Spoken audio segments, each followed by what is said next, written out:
The Damon Runyon Theatre Hour. Damon Runyon is acknowledged as one of the great writers to come out of 20th century America. Runyon's short stories are almost always told in the first person by a narrator who is never named and whose role is unclear. He knows many gangsters and has no job that can be gleaned from his musings, nor does he admit to any criminal involvement. He is a bystander, an observer, an average street-corner Joe. Runyon described himself as being known to one and all as a guy who is just around.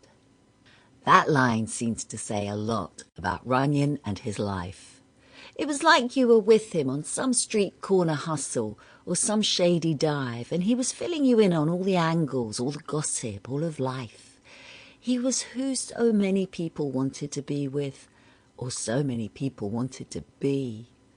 Of course, the cliché about newspaper men and writers is that they are heavy drinkers, chain smokers, gamblers, and obsessively chase women with a sideline in the gathering of stories and facts, and actually getting something written just before the deadline hits. That seems like Damon Runyon and his life summed up in one sentence.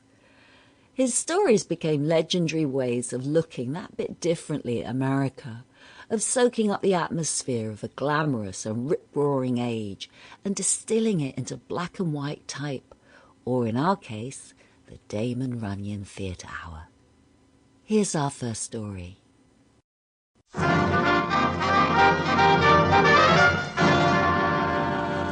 The Damon Runyon Theatre.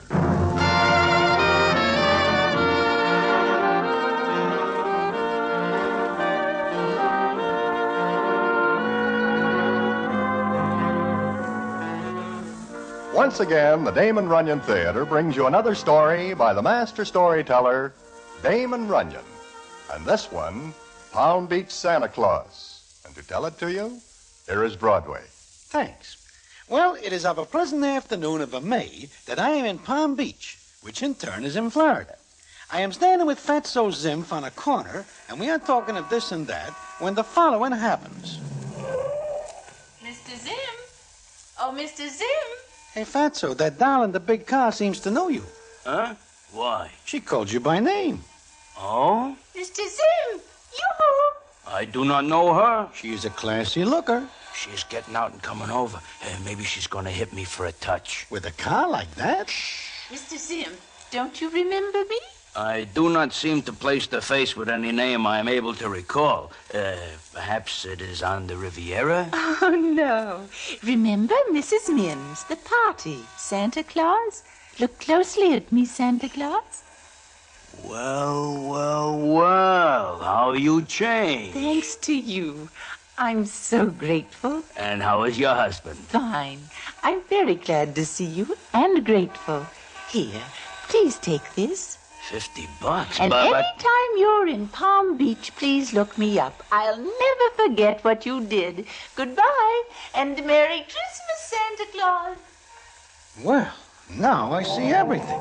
A classy doll steps out of a classy car, calls you Mr. Zimph, says she is glad to see you, hands you $50, calls you Santa Claus, and wishes you a Merry Christmas in the month of May. It is a peculiar state of affairs, is it not? You get no argument from me. I take it you would like to hear about it. I am always in the market for a good story. We will sit on this bench, and I will tell you the story of the time I play Santa Claus and louse things up in general for certain people and fix things up good for others.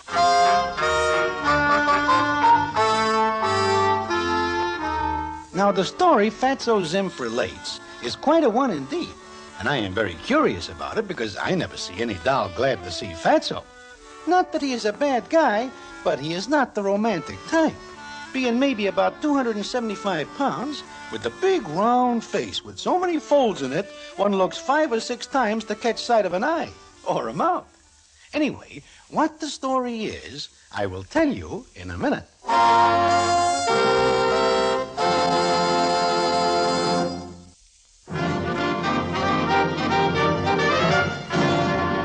And now, back to the Damon Runyon Theatre and the famous story, Palm Beach Santa Claus.